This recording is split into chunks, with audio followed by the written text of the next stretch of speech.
and just realized that I was on mute still. Sorry about that. So No problem. we're going to move on to the second round and talk about some fight announcements from this week. And the first one I want to talk about is Kamaru Usman and Jorge Masvidal. According to UFC President Dana White, they're scheduled to fight in July around International Fight Week. Now, when I saw this, something about, I don't think this is going to happen, to be honest. I think this is the wrong fight to make. I believe they go with Conor and Masvidal first. But talk to me about this fight here, Schwan. Do you think this is the correct bout to make for the welterweight division with those three names really involved? Well, in regards to Connor, I feel Connor, we said this about this before, I feel Connor needs to have activity.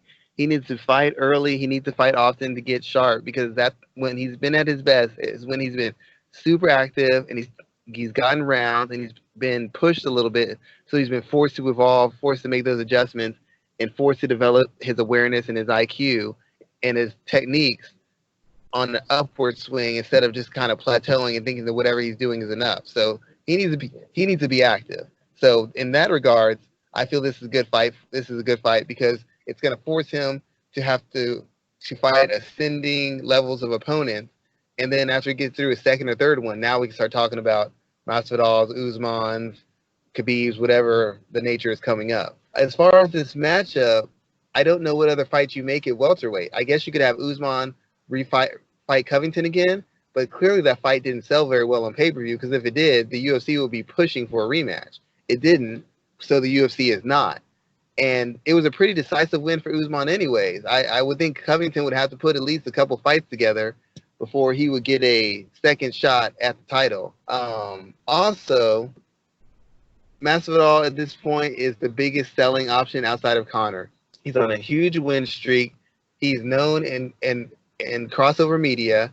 He's got a certain charisma where he can sell a fight to a degree, and like I said, there's nobody else who's got any sort of interest or somebody who's had a big enough win on a big enough stage that would justify them fighting Usman. I mean, I guess you could have Leon Edwards, but Leon Edwards has even less of a fan base, and he's beaten even less names. Tyron Woodley got dominated by Usman, so there's no way he could get an immediate rematch. We've already discussed Covington. So who else is there? Who else is there at the division who has a justifiable and reasonable reason to be put in this position as a title challenger? It's pretty much Masvidal, and from that regard, it's probably the best fight to make. And as far as the skill set goes, Masvidal is not the greatest wrestler or grappler, but the fact is he has a good enough all-round skill set where there are positions and spots he can take advantage of Usman in if he can navigate the wrestling. So as far as an actual matchup fight, it makes some kind of sense. And as far as actually being able to sell it or maximize whatever earning potential Usman has, this is the best fight he has available to him. So, the Usman fight is the best fight available to him. You don't think that him versus Conor is a bigger financial opportunity for him? For Masvidal, it's a bigger opportunity. But you have to look at it this way. Let's say he beats Usman and he's got the welterweight title, for a fact he's getting Conor next. So, because Conor will want that chance to win a third title in the UFC. So this is kind of an all or nothing proposition, because if he beats Usman, he gets the title. Conor's coming, and now that's a huge fight. Now that's a welterweight championship fight against Conor McGregor. The red panties are really going to come out. The pay-per-view is going to be crazy because the belt on the line. Conor's will have put two wins together, and now he's fighting for a title. Not only is he fighting for a world title, he's fighting simultaneously for the BMF title, which isn't real, but still, it's a good selling point, and he's fighting for the welterweight title. So he can be the welterweight champion and the baddest motherfucker in MMA all in one fell swoop. You can't tell me that fight does not sell on so many levels. Now, for Masvidal, he could get Conor right now, but I don't think Conor's trying to make any huge leaps right now. I think Conor's trying to play a strategic game to where he's constantly improving, building up his brand, building up the fans' faith in him, and building up his skill set so he's ready for those elite guys. I really think that's what Conor's doing. So taking Masvidal at this stage isn't the best move. He needs rounds. He needs time in. He needs another training camp. So this is really Masvidal's chance to maximize his opportunity. Because if he beats Usman, the whole world is his as far as money. The whole world is his as far as acclaim. The whole world will be his as far as the media attention. All he has to do is get past Usman, and he has the skill set to get past Usman if he can just navigate the wrestling. As for for Usman or for Masvidal, the best money option would be Conor McGregor. But I didn't think Conor was going to fight either one of those guys. Not right off the bat. He's not sharp enough right now, I don't believe. So as far as these guys go, this is the best money fight for them available as we speak. There's nobody else Usman can make money with. There's nobody else Usman can fight that makes any sort of sense, and the same goes for Masvidal. Anything else other than Conor is a step backwards, and I didn't believe Conor was going to fight either one of them in the first place. It's going to come down to if Masvidal can beat Usman. Now, that segues into the next fight news that was kind of came out is Khabib Nurmagomedov continues to say he's not going to fight Conor McGregor. He brought it up again. He's like he has no intention of fighting him because he's done all that he needed to do to Conor. So will the UFC strip him of that belt or find a way to get him to take that fight? And this is really disrespectful of Tony Ferguson because we're talking like he can't win, that he can't defeat Khabib in April. But that's the headline right now. Khabib Nurmagomedov is saying that he has no plans on fighting Conor McGregor. How does that change your thoughts about Conor not fighting Masvidal first? It doesn't change it at all because Conor's going to make money regardless. Conor's already made history. He's already beaten all-time greats. Eddie Alvarez, Jose Aldo. He's beaten top featherweights. Chad Mendes. He's beaten the Colt hero, Nate Diaz. He doesn't really need a belt. He's going to make money regardless. He's going to, as long as he shows up to fight, he's still going to make money. He's still, even though everybody buys into the act and everybody thinks Conor's washed and he's faded, the fact of the matter is Conor McGregor is still a top 5 lightweight, if not top 4. And even at welterweight, I could make an argument that he's a top 10 welterweight. I believe he could beat Colby Covington. I believe he can beat Wonder Boy. I believe he can beat Jorge Masvidal. I'm not saying he will. I believe he can. I think there's a lot of guys at the division that he can already beat as we speak right now. It's just people don't like him. They don't like the act. They don't like how he's been acting recently. So they're going to use that to shade his actual skills, his actual talent, his actual IQ. I don't have that bias. I don't care if I don't like you. I can acknowledge greatness when it's there, and Conor has it. So I don't have a problem with this. As far as Khabib, I respect him not wanting to fight him. I get that stance he's making. Conor really hasn't done anything to earn a fight with Khabib.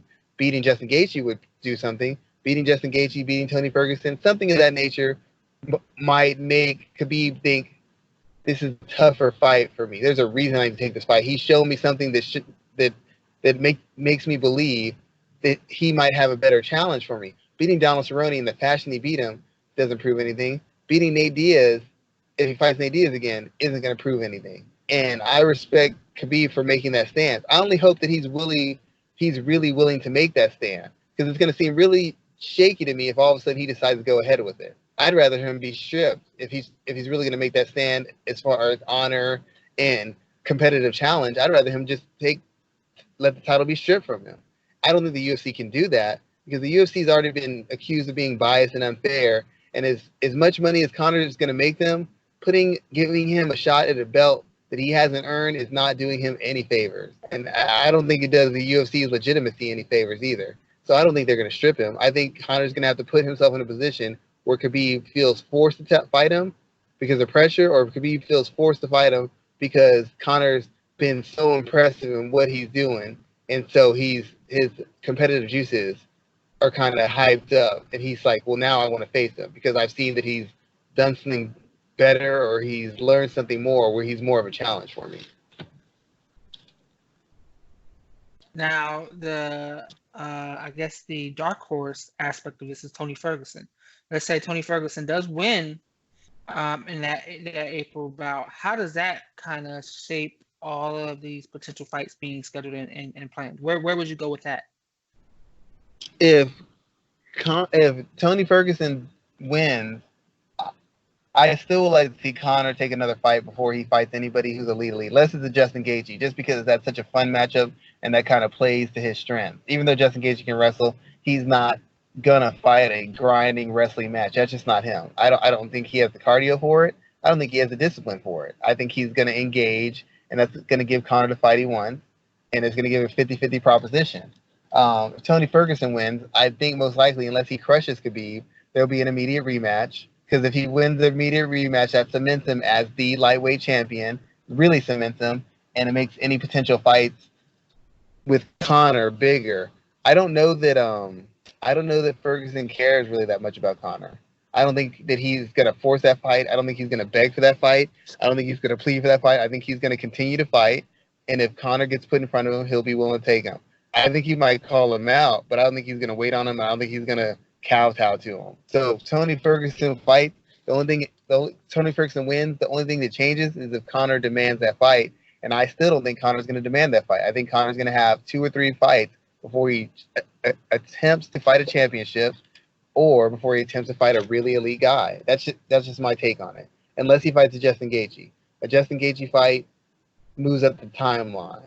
But outside of that, I think he takes another fight or two before he fights a truly elite guy or he fights an elite guy on that third fight or a title on that third fight.